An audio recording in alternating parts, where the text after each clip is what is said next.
my goodness. I'm gonna make it. It wasn't supposed to go down like this. You have no money. You have no savings.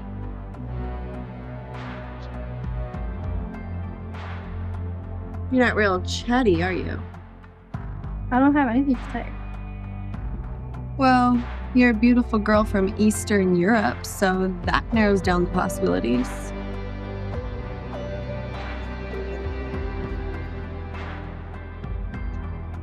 I'm a product of juvenile detention and foster care, just like you. I got lucky though. I had a mentor in juvie. She saved my life. I don't want to listen to that.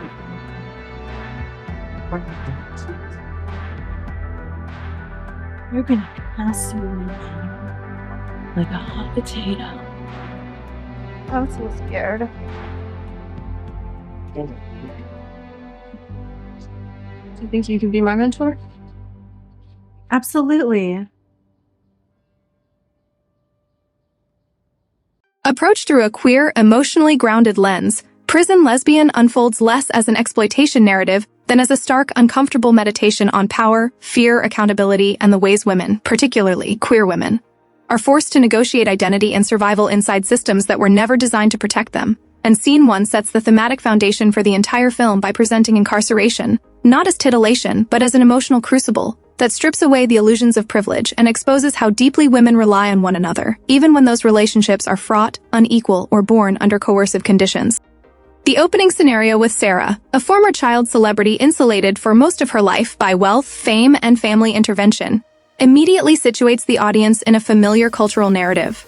A young woman whose recklessness has been excused as youth, stress, or acting out, until the consequences can no longer be outsourced or erased. And for queer audiences, this framing resonates as a metaphor for delayed self-recognition, for the way some women are allowed to postpone adulthood while others are forced into it early, and how queerness itself is often something people are permitted to ignore until circumstances make denial impossible.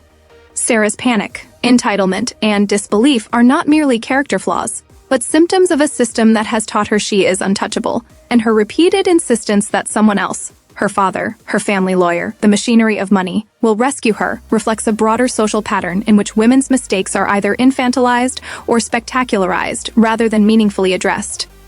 Enter Dana, her court-appointed public defender, who functions symbolically as both a gatekeeper and a mirror, a woman who occupies institutional authority yet is herself constrained by the same carceral structure that imprisons her client, and whose bluntness, impatience, and refusal to indulge Sara's fantasies of rescue mark her as a figure of harsh realism rather than comfort.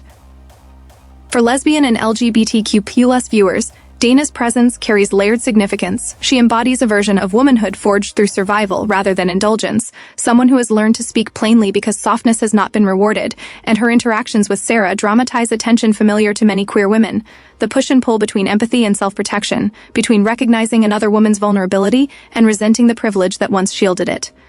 The dialogue in Scene 1 is confrontational, even cruel at times, but when examined through a queer feminist framework, that cruelty reads less as sadism and more as a reflection of how women are taught to harden themselves in environments where care is perceived as weakness, particularly within institutions like prisons that thrive on fear and hierarchy.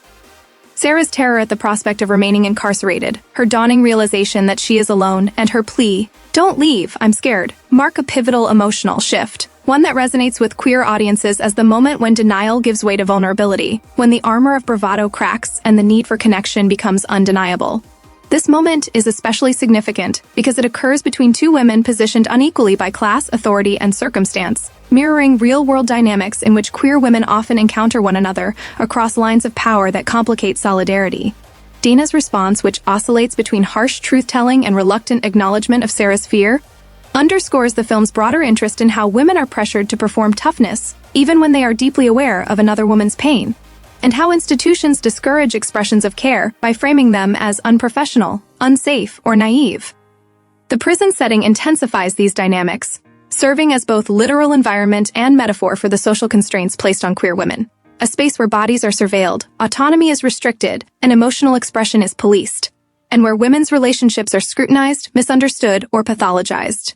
Prison as a narrative backdrop has long been criticized for its potential to sensationalize suffering, particularly the suffering of women. But this film's queer reading reframes that discomfort by asking why society is more disturbed by depictions of women forming intense bonds under duress than by the systemic violence that necessitates those bonds in the first place. For lesbian viewers, the setting resonates not because of any promise of fantasy, but because it reflects a truth about marginalization, that queer intimacy often develops in constrained spaces, under watchful eyes, and amid constant threat, and that the emotional stakes of such intimacy are heightened precisely because safety is scarce. Dana's warning to Sara about the realities of prison life, while disturbing, functions narratively as a confrontation with consequence, forcing Sara, and the audience, to reckon with how sheltered perspectives collapse when confronted with structures that do not bend to individual exception. And for queer women, this reckoning echoes experiences of coming out, of losing familial support, or of realizing that love and identity carry risks that cannot be mitigated by charm or pedigree. Throughout the film, Scene 1 reverberates as the moment where the illusion of rescue is shattered, setting the stage for the subsequent stories by asserting that growth, however painful, begins with recognition rather than escape. The emotional roles each woman plays here are deeply symbolic. Sara represents vulnerability masked by entitlement, a woman who has never been required to justify her existence and is now confronted with a world that demands accountability, while Dana represents the cost of survival within unjust systems, a woman who has learned to weaponize truth because gentleness has not protected her, and whose queerness, implicit or explicit, aligns her with a lineage of women who navigate power by understanding its limits. For women watching, queer or not, the scene taps into a shared fear of abandonment and a shared longing for someone to stay when things fall apart, even when that staying comes without comfort or reassurance.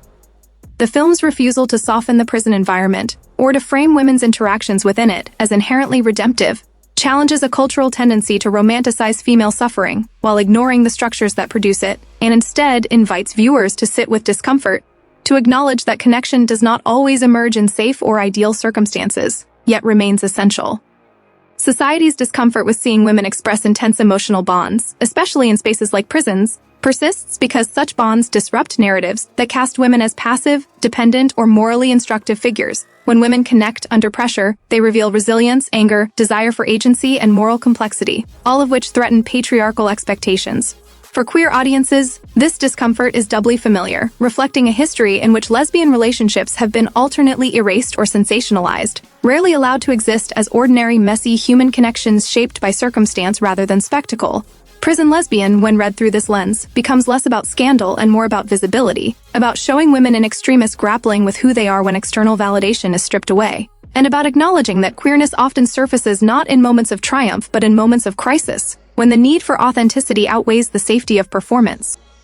Scene 1 Foot's rawness, its refusal to offer easy empathy or immediate redemption, sets a tone that honors the complexity of women's inner lives, insisting that fear, anger, entitlement, and compassion can coexist, and that growth is neither linear nor gentle. For lesbian and LGBTQ+ viewers seeking authenticity, the scene resonates because it mirrors lived realities of navigating hostile systems, of forming connections across difference, and of confronting the uncomfortable truth that survival sometimes requires unlearning privilege and embracing vulnerability. And in centering these experiences without voyeurism or fantasy, the film asserts that women's stories, even in prisons, especially in prisons, deserve to be told with seriousness, empathy, and respect.